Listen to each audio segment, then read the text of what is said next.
You made it, said Juliet, the poor sister, her smile thin. My family always believed that if you're poor, you shouldn't speak. But today, it's my voice they'll hear. I didn't flinch. I just slid my bag off my shoulder and let her remark float in the air like the expensive fragrance she'd probably dabbed behind her ears. The foyer hadn't changed. Marble floors polished to sterile perfection, a chandelier that cost more than my old apartment, and silence. Heavy, humming, rehearsed. It had been 18 months since I stepped into this house. The last time, I'd walked out with nothing but a banker's box and a line from my father. You're no longer aligned with the family's direction. Today, apparently, I was worth calling back. The family meeting had been phrased like a courtesy, just a brief catch-up. Connor's new real estate venture was in final rounds, and he wanted full alignment. I knew that meant one thing. They needed something. I followed Juliet into the dining room. The table was already set, not with food, but with portfolios. No scent of roasted garlic or lemon vinaigrette, just glass, silver, and the tension of a boardroom in disguise. Dad didn't rise when I entered. Avery, he said flatly, we're starting. I wasn't aware I was late. Connor chuckled. Fashionably irrelevant. That's your thing, right? I didn't bother responding. I pulled out a chair at the far end, not where I used to sit. That spot was now filled by Juliet's structured blazer and stack of color-coded binders. Connor cleared his throat. Let's make this quick. Quinn Redevelopments is in the final stages of securing capital for the North Line Corridor project. We've already got soft commitments from 3 institutional partners, but one remaining piece, a $1 million bridge, is still in play. I tilted my head, pretending I hadn't already guessed where this was going. Dad chimed in. Your name came up, through Linden Holdings. My gaze didn't move, but my stomach clenched. So they didn't know. Not really. They'd seen the paperwork, but not the puppet strings. I thought, I said slowly, we weren't aligned. Connor laughed. We're beyond personal wounds, Avery. This is business. Juliet slid a document down the table. It's just a formality. Your name is on the authorization. We needed to process the final release. I scanned the page. My initials were there, indirectly, buried under shell entities I'd constructed with Elias 18 months ago. They'd traced the name, not the hand behind it. You've done well for yourself, Mom said quietly. We're surprised, pleasantly. She didn't meet my eyes. Her hands stayed folded like always, as if praying I wouldn't say the one thing they feared. Connor smiled like a man presenting a pitch deck he thought would blow everyone away. So, let's wrap this up. There was a pause. I didn't look at them when I spoke. Then I suppose, I said, reaching for my phone, it's time I withdrew my name from the contract. They blinked. Juliet laughed, confused. What? I tapped the screen, opened the encrypted app, and typed, Revoke Linden contract at 12. Immediate effect. Sent. Silence stretched across the table, like a string pulled taut just before it snaps. Then Connor stood up, his chair screeching against the floor. What the hell did you just do? You'll see. They erased me from their future, so I wrote myself into someone else's. It started with a box. Cardboard, unceremoniously taped shut by someone else's hands. My name written in black marker, as if labeling what used to be mine made it easier to toss. I remember standing in the hallway watching the housekeeper carry it out to the driveway. No one said goodbye. No one looked me in the eye. October 2022, the month I stopped being a Quinn in anything but name. The email came the same day. Avery, we appreciate your contributions. The board has decided to proceed with a more aligned successor. There was no signature, just a digital silence where my legacy used to be. I checked into a month-to-month rental near the interstate, the kind of place with laminate counters, a flickering bathroom light, and thin walls that let every neighbor's argument seep through like smoke. I spent 2 weeks scrolling job boards, applying for analyst roles that didn't ask for pedigree, just desperation. One night, I got a message from Elias Morgan. We hadn't spoken in over a year, not since the last family gala where he'd watched Juliet make a toast using a speech I had written. You still tracking micro-segment data for women-owned portfolios? The message read, Yes. Why? Because I just sold 2 of mine, and I want in on whatever you're building next. We met at a coffee shop 3 blocks from the courthouse. Elias looked the same. Buttoned down, precise, the kind of man who always smelled faintly of cedar and strategy. But his eyes were tired. He wasn't there for pleasantries. I'm done helping men like Connor pitch things they didn't build. He said, Let's talk ownership. Ownership, not partnership, not charity. The word dropped between us like an unmarked key on a table no one else was invited to. We set up Linden Holdings with 2 goals, anonymity and autonomy. I ran analytics and due diligence from my rental's kitchen table. Elias moved the capital quietly through legal channels that traced back to firms based in Delaware and Zurich. We made no noise. We left no trace. In early January, an opportunity opened. Northline Corridor. A high-risk, high-visibility redevelopment in Connor's portfolio. He was seeking private bridge funding. Elias forwarded me the brief with 1 line. You ready to circle in? I read the document twice. Then I reached for a pen. I didn't sign as Avery Quinn. I signed as managing partner of Linden Holdings. It felt like nothing and everything. Like a switch flipping in a room I didn't know still had power. By the time the ink dried, Connor's $1 million project was moving forward, funded by a woman he'd publicly declared a non-player in strategic finance. And he had no idea. I reinvested dividends into small portfolios with quiet impact. Clinics in the Midwest, microgrids in Nevada. I built a trail of success no one could trace to me. Except the numbers, and numbers didn't lie.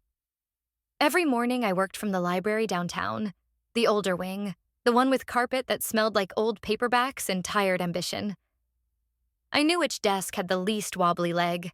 I kept a legal pad and a burner phone in my bag at all times. There was a rhythm to rebuilding. Work, eat, research, watch. The waiting was its own kind of power. And then came May. The meeting was scheduled. The trap was set. Connor didn't know the contract he was leaning on had a hinge, and I held the pin. That afternoon, Elias and I sat at the window table of the same coffee shop where Linden Holdings was born. He stirred his tea, watching traffic blur behind the glass. You realize when they find out it was you, it won't just be surprise. It'll be war. Good, I said. I'm ready. Is this legal? Juliet's voice cracks as she reads the contract Avery places on the table. I didn't answer. I didn't have to. Ms. Carter was already sliding her copy across the polished mahogany between us, her expression as flat as the surface it skated on. Absolutely legal, she said. And binding. Filed and time-stamped in January 2023, the room was too bright. One of those offices designed to intimidate. Panoramic windows, silent HVAC, bottled water no one touched. A place where bad news echoed louder than any raised voice.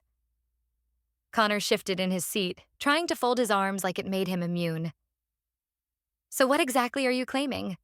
That this entire deal rides on you? No, I said, uncapping a pen and pointing to the clause in bold. I'm not claiming. I'm confirming. Juliet's hand twitched near her stack of papers. We'll just restructure the agreement under a new holding. Quinn Capital East. You don't have standing there. That's cute, Carter said, adjusting the cuffs of her blazer. But under Article 4, Section 6, any reallocation of contract rights requires full consent from the original managing partner. That would be Avery. Juliet turned pale, her tongue moving behind her teeth like it was choosing violence but settling for silence. Mr. Lowe, their attorney, cleared his throat. There's precedent for renegotiation and asset control, especially in family-based ventures. We can argue. You can try, Ms. Carter cut in, smiling without warmth. But you'll lose, and discovery will be brutal. I kept my gaze steady on the folder in front of me. It wasn't about winning. It was about reminding them they didn't read the documents they'd signed, because they thought I was beneath the fine print. You signed it, I said, glancing at Connor.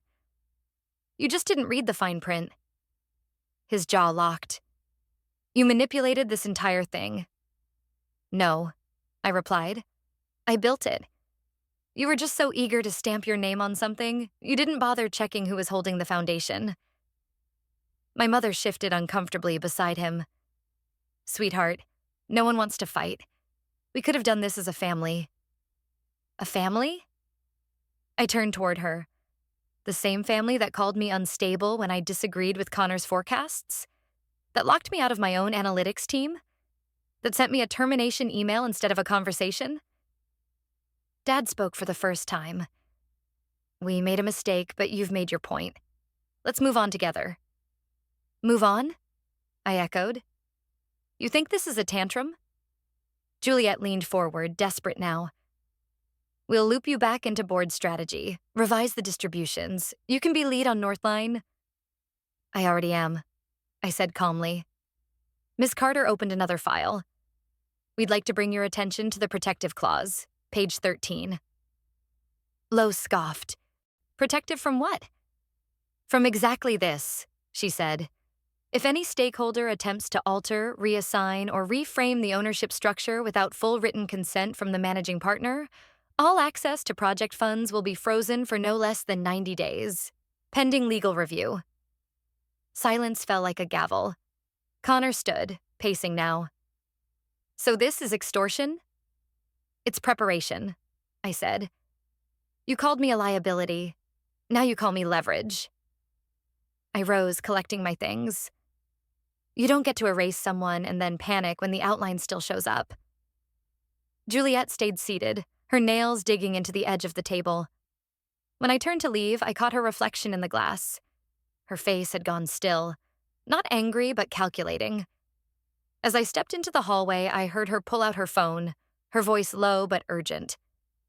Do you still have the copies? If she exposes the trust documents, it's over. Funny thing about lies, I said. They tend to leave paper trails?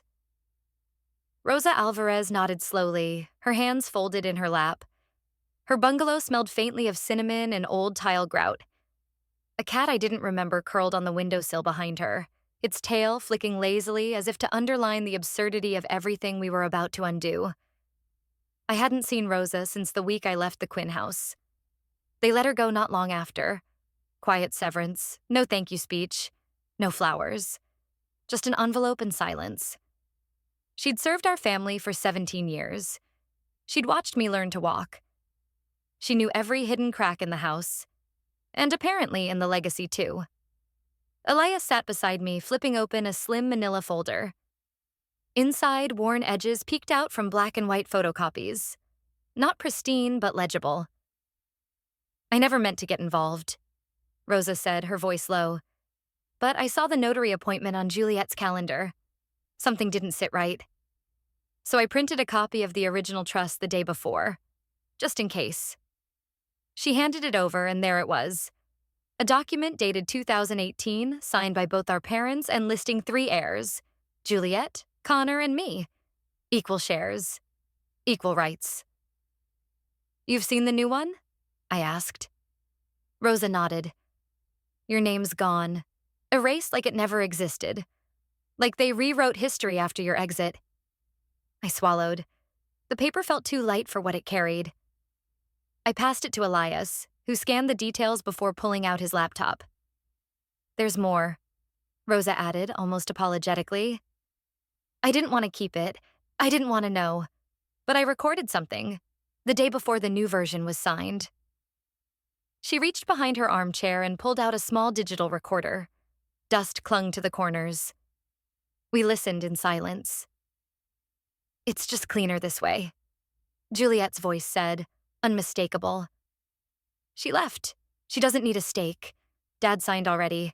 Mom will do whatever I ask if I frame it like stability. Besides, If we wait too long, someone might get curious. Better to file while it's still quiet. I didn't realize I was gripping the edge of the coffee table until Rosa touched my wrist gently. I kept it for you, she said, in case one day you were ready. Miss Carter arrived 20 minutes later, briefcase in hand and a gaze sharp enough to split granite. She listened, eyes flicking between the document, the recording, and my face. I'll have a draft to probate court by morning, she said. We'll submit the original and the time-stamped audio as grounds for a formal investigation. Outside, dusk was starting to settle, warm light painting the sidewalk with streaks of gold and long shadow. We stepped into it without speaking. Back at Elias's place, I sat in the corner armchair and opened my laptop. For a few seconds, I just stared at the blank email. Then I typed, "You tampered with something too old to fake cleanly." I hit send. Elias brought over 2 mugs of coffee, sat on the floor beside the couch, and opened his inbox. One new message blinked into view. No subject line, just an attachment. He clicked. 4 grainy images loaded. Juliet. At a notary office, holding a folder. The timestamp? 6 months after the trust was finalized. You want the project saved? I asked. Then here's the price. You disappear. The boardroom went still. Connor froze halfway through his presentation, one hand hovering over a touchpad, the other curled into a fist at his side. The slide behind him flickered, a mock-up of the Northline corridor still labeled Powered by Quinn Group, a title that, as of 5 minutes ago, was fiction. Mr. Falk cleared his throat. Let's take a moment. No, I said, walking toward the long glass table. You've had moments. You've had years. Juliet sat motionless beside our mother, eyes rimmed in shadow, her blazer perfectly tailored but doing nothing to hold her together. Dad stared straight ahead like a man watching the ocean swallow his beach house and still hoping someone else would call the insurance company. Connor tried to regain control. We've already committed to the redevelopment phase. Pulling out now would compromise dozens of subcontracts. And you think I care about your pipeline? I cut in. The only reason you're still in this room is because Linden Holdings hasn't released a statement yet. Miss Carter clicked her pen once, deliberately. But we will. Today, if necessary. Juliet exhaled. You're going to ruin us. No, I said. You already did that. I'm just formalizing it. Elias slid a folder across the table. Creamstock, black ink, legal resignation from the Quinn Legacy Trust and all subsidiary naming rights. Not just from this project, from every fund, entity, or initiative tied to the original estate structure. This isn't exile, he said, voice calm. It's accountability. Connor scanned the first page, then flung it away. This is extortion.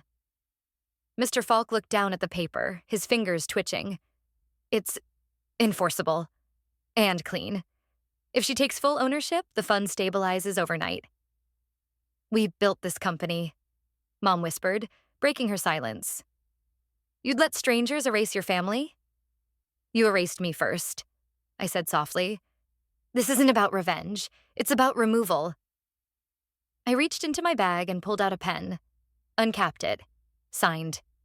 One stroke at a time, I carved myself out of the narrative they thought they controlled, and carved them out of what they still pretended they owned. Mr. Falk signed next, then 2 board members. Silence thickened like wet wool. Juliet's hands stayed clasped in her lap, unmoving. Our father stared at the pen like it was a blade. The last page passed from hand to hand like a ticking clock. It was done in under 6 minutes. 6 minutes to unwind 18 years of erasure. As I walked past Juliet, she didn't reach for me. She didn't stand, but she did speak. You think this ends with a signature? I didn't stop walking. No, I said. It ends with the truth. Ladies and gentlemen, the host announced, please welcome our keynote, Avery Quinn, founder of Parity Future Fund. Applause rose around me, polite, measured, not roaring, not indulgent. Just enough to acknowledge I'd built something that had finally earned a seat on this stage. The ballroom lights were soft but direct, trained with surgical precision on the podium, where I stood in a navy blazer stitched with my initials on the inside seam. The kind of small, deliberate touch that reminded me, no one else had dressed me for this. I stepped up. No paper. No slides yet. Just breathe. We talk a lot about founders, I began, but rarely about the ones who build with stolen credit, forgotten hours, or the assumption they won't last. I let the silence stretch, not empty, but focused. I was told I didn't fit the family's image, that I was a liability, that I wasn't strategic, and for a while I believed them. A few heads turned toward the back of the room. I didn't. My mother sat near the exit, shoulders stiff, hands gripping her clutch. She wasn't here for closure. She was here because someone else had invited her. Rosa sat 3 rows closer. She caught my eye for a brief second and nodded. Once, the way someone does when they've been keeping your secrets long enough to know which ones matter most. I moved to the next slide. Statistics, data. Real, stubborn numbers that showed how often women in legacy families were edited out, not violently, but cleanly on paper. And so we built parity, I said. Not as a grant, not as pity, as armor, for the women who got cut from the table and built their own anyway. The applause this time felt heavier, earned. After the keynote, I stepped down from the stage. Elias was waiting near the AV booth, arms crossed, no smile, just presence. Always there, always quiet. As I moved through the crowd, handshakes blurred. Praise slipped by. I felt her before I saw her. "Congratulations," my mother said softly, stepping into my path. It was compelling. I didn't stop. I didn't speak. I just walked past, as she once had when I stood outside the house she locked behind me. Elias fell into step beside me. "You okay?" I looked up at the massive banner above the lobby, Parity Future Fund in full serif font. Below it, my name. Centered, sharp, permanent. "Yeah," I said. "I am." My phone buzzed as the crowd thinned. I glanced at the screen. New message, the Capital Ledger. Subject from poor girl to power broker, inside Avery Quinn's quiet takeover. I wasn't looking for them. The drive was accidental. A detour from a conference in Houston, traffic rerouted off the main highway. The GPS blinked red, recalculating again and again until I turned down a road I hadn't seen in years. Quinn Hill Lane. The name still made my chest tighten. Even now, with the engine humming under my hand and the leather seat warm beneath me, something about that sign felt like a bruise pressed too long. I could have turned back. But I didn't. The estate wasn't gated anymore. The metal arch that once spelled Quinn Legacy Home had rusted, the queue hanging crooked like it had given up trying to stay proud. I drove slowly, tires crunching over gravel that no gardener had swept in months. Weeds burst through the cracks. The hydrangeas were gone. And then I saw it. The house. Boarded windows, faded paint. The porch rail snapped in half like someone had fallen against it and no one had bothered to fix it. There was a for sale sign out front, the kind with a fading phone number and a crooked angle. The front door opened before I even parked. Connor stepped out first. His shirt was wrinkled. No jacket. No watch. He didn't look up. Juliet followed, arms crossed, still trying to perform control even with no stage left. Her hair was longer. Her heels sunk into the dirt with every step. And then, behind them, my father, older than I remembered. His walk stiff, like the earth beneath him no longer believed in him either. They didn't recognize the car. Not at first. But I saw it happen. The slow lift of Juliet's chin, the squint, the flicker in her expression. She knew I didn't turn off the engine. I didn't roll down the window. Connor stepped forward, one hand lifted, not a wave, more like a signal of reluctant acknowledgement. "Avery." He said my name like it tasted sour. Juliet said nothing. My father's eyes met mine, hollow and rimmed with something close to shame. Or maybe just recognition that shame was long overdue. No one smiled. No one moved closer. I could see the outlines of desperation in their posture. The false pride cracked wide open. The rumors I'd ignored were real. The remaining assets frozen pending legal investigation, multiple firms cutting ties, their reputation bleeding out slowly through press leaks and investor silence. I'd heard Juliet tried to start another foundation under a new name. It didn't stick. Connor, once the golden boy, now had a LinkedIn bio that hadn't been updated in 6 months and a consulting pitch no one returned. They didn't call me. Not after the summit. Not after the article. They had stopped pretending. And I had stopped needing anything from them. Juliet opened her mouth. Maybe to speak, maybe to beg, maybe to try one last manipulation. I pressed my foot gently on the gas. The car rolled forward. I didn't look at them as I passed. I didn't brake. I didn't smile. I didn't nod. I let the sound of gravel under my tires say everything. This wasn't revenge. This was reclamation. Quiet and complete.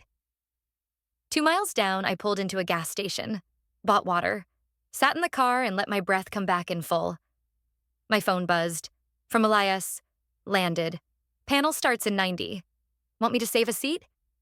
Reply, yes, I'll be there in 30. I looked out the windshield. There was a time I would have wanted them to run toward me. To apologize. To say they'd made a mistake and meant it. But that version of me was gone. I didn't need them to be sorry. I just needed them to be irrelevant. And now, they were. They cast her out with certainty, never imagining the girl they called irrelevant would one day hold the pen that rewrote their legacy. Yet the silence they once used to erase her became the very stage where her name could no longer be ignored. When injustice is met with quiet determination, even the deepest betrayal can become the foundation for something untouchable. Justice doesn't always arrive loudly, but when it does, it leaves no doubt about who truly survived. Sometimes the most powerful revenge is not fire, but absence, and a name etched where no one can erase it. If this story resonated with you, don't forget to like, comment your thoughts, and subscribe for more tales of silent power and overdue justice.